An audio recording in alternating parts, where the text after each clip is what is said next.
Hey there, cats and kitties. I am the Blues Man, Johnny Blues, and with this video, we'll be discussing my thoughts on episode 4 of the anime series Shouwa Genroku Rakugo Shinjuu. And there was some exquisite background animation in this episode that I really wanted to pinpoint. First and foremost, just the city walk of Bon and Shin in the early portion of the episode was meticulous and gorgeous. Just kind of sort of taking a shot in the dark and assuming, based on the time frame of the previous episode, that this is middle to late 40s, early 50s. This is taking place in, Tokyo, Japan, somewhere along those lines, somewhere in Japan. But it's very much like city lights after dark, and reminded me of one of my favorite artists and paintings, Edward Hopper's Nighthawks. Just that vibe, the neon signs, the hustle and bustle of the crowd, people wanting to go to shows and everything like that. Kind of like New York after dark, without all the crime and all the craziness. Just something very enticing and beautiful, just gorgeous. I loved that, the, sort of color palette and the design, the look of this episode, each episode really, from one after the other, has been kind of stark in contrast, showing newer shades and newer sort of backdrops and all these kinds of things in the backgrounds, in what, story is unfolding.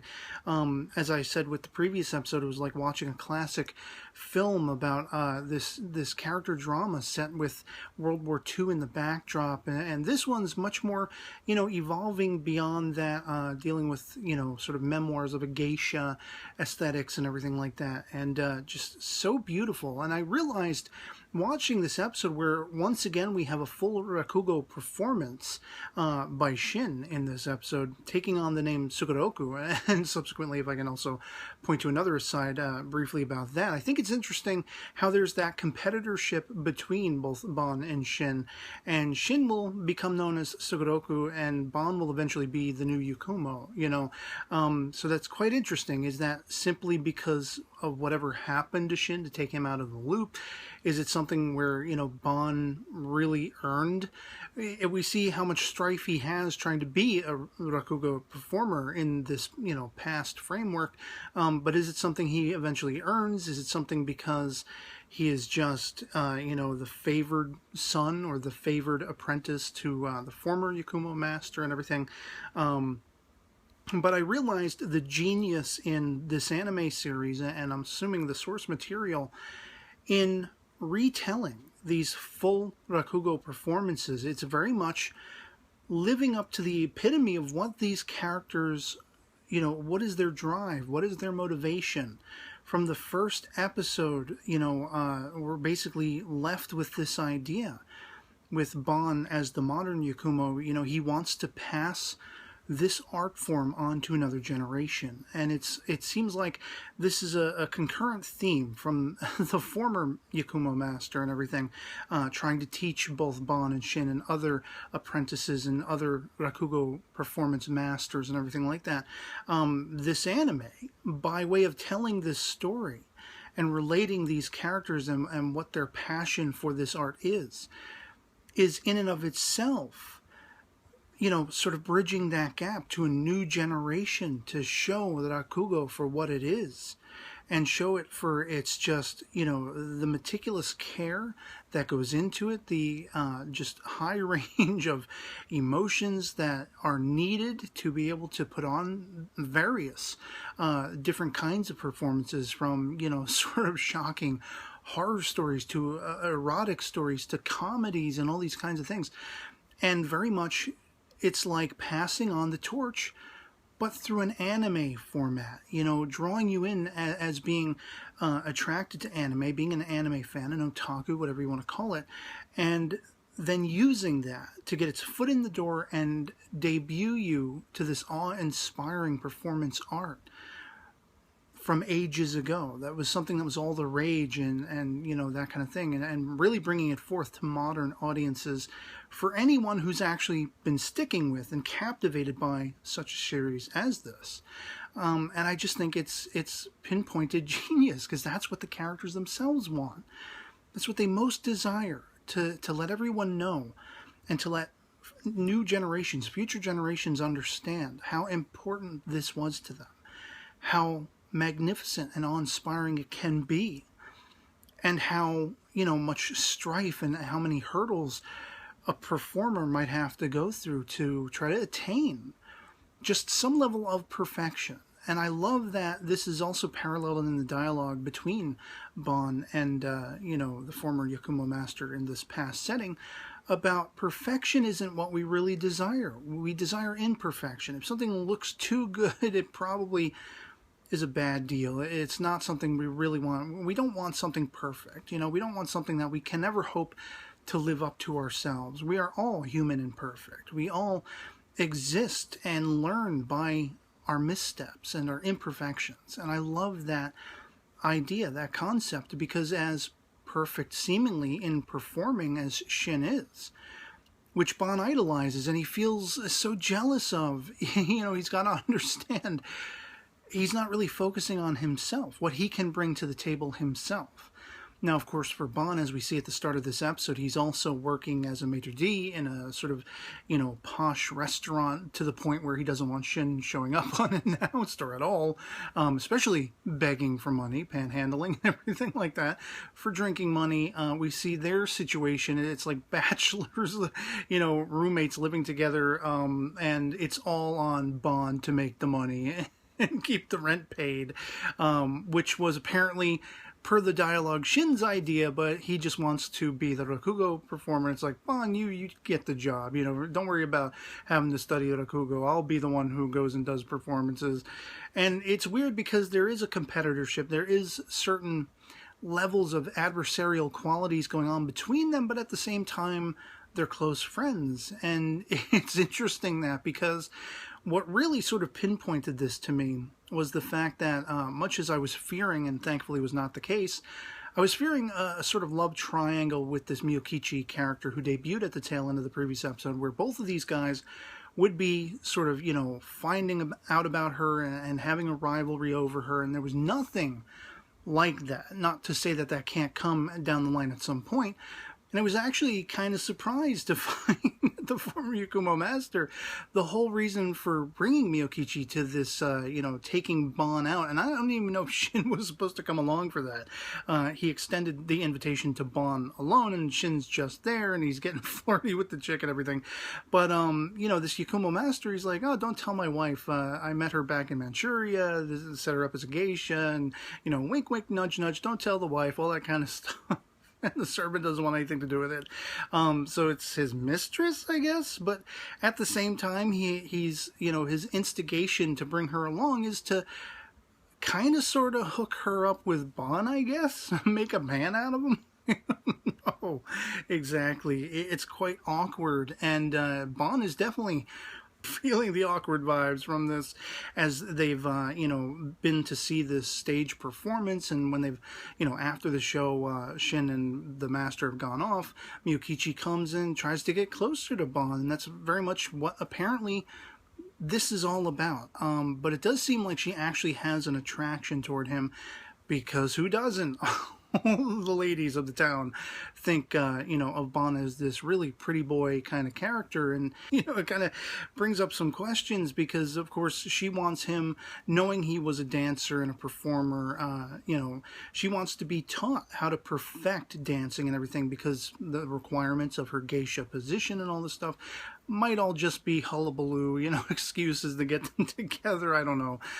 But it does seem like he does actually end up teaching her some things, and he's quite the, taskmaster sort of sensei. And of course, then they're drinking, and she really just falls onto him, and he's supposed to catch her, and he's like all awkward about it, and he's really trying to draw himself back from her. And it's a level of, is it just because of how enclosed he's been that he really does not have the confidence around women in general, maybe? He's had a couple of near-miss, relationships that really didn't go anywhere because of the time and the circumstances surrounding those things. And so I don't know if it's a level of that, or if it's a level of he's just not attracted to women, maybe. And there's even more hints along these lines with the PV for the next episode.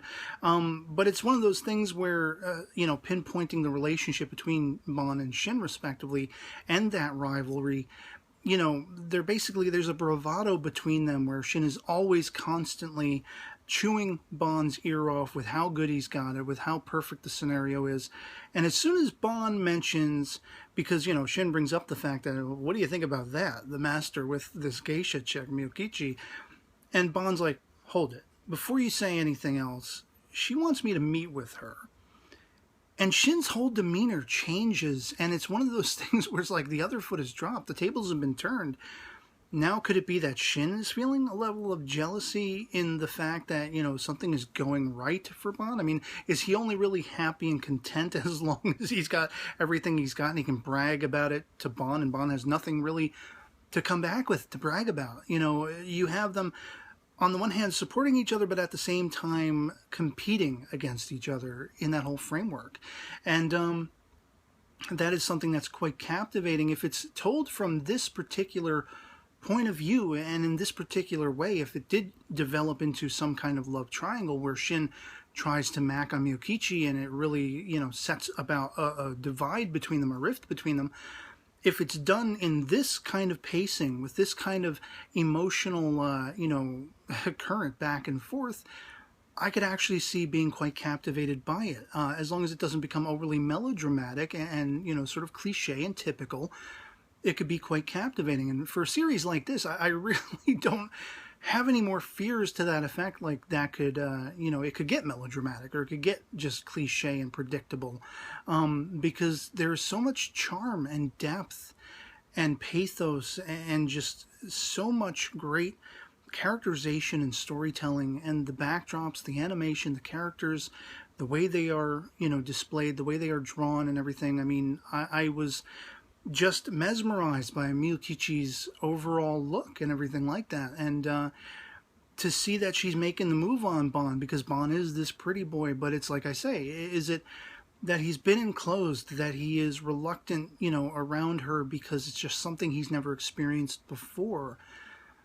Is it the natural nerves where, like, you don't want to be disappointing to the other person, you know, you don't want to, like, have that person retract because they feel let down by you, you know, the self-conscious things that go through your mind when you're trying to, you know, appeal to someone that you're attracted to and all those kinds of things? Or is there more to it? Is there some, you know, more dramatic turn in his own sexuality? And it's like, would they really go that route? I don't exactly know. Could be quite compelling, and, you know, for those who are a little more progressively minded and open-minded, who wouldn't suddenly be like, oh God, you know, he likes guys. It could be as yet a captivating story nonetheless. I don't know exactly what direction it's going to go, but I did want to note that it's kind of one of those things where, with the portrayal of his character, you're just not sure which way it's going to go. And that air of mystery does make it that much more compelling, because Miyokichi, you know, for only having been around for one final scene in the last episode and a few of the scenes in this episode, you're already gravitating toward her. She has a likable personality. You can see her almost being the warm center of the divide that is Bon and Shin. Bon being the more straight-laced, reserved, Shin being the more boisterous, impetuous. You know, she is sort of like the human heart, the human center. And with her whole thing being a geisha and everything like that, I mean, it's just that much more intriguing. Like, they're all artists of a sort, given the backdrop, given the time frame that surrounds them, and, you know, they're just trying to make their way in the world while holding true to whatever they can that fuels their passions. And it's such an uphill battle for Bon, whereas Shin seems to have all this stuff handed to him, and knowing that eventually they will part, something will befall Shin. It's just mesmerizing, just absolutely gorgeous and mesmerizing. Once again, you know, hearing Bon play the shamisen and Miyokichi, you know, vocalizing to that, it was like I was in ecstasy from beginning to end of this anime. It is just a perfect series. You know, I mean, definitely one of the top contenders. I hear so many people consumed with what's best of the season, who's best girl, who's best guy, you know, all this stuff. And if I had to put my money out there, I'd say this series and, like, Erased are the two top contenders for me of best of this particular season. it's just perfect. It's a beautiful watch and a captivating watch from beginning to end. And I'd love to hear from you guys in the comments below. If you agree with me, love it or hate it, anything goes in the comments below. Our POVs can certainly disagree, but I just feel like the period setting of this particular piece, the characterization, the depth of characters, the drama, and the passions these characters hold for their art and everything like that, and the show creators, to be able to translate that so well, it is utmost genius.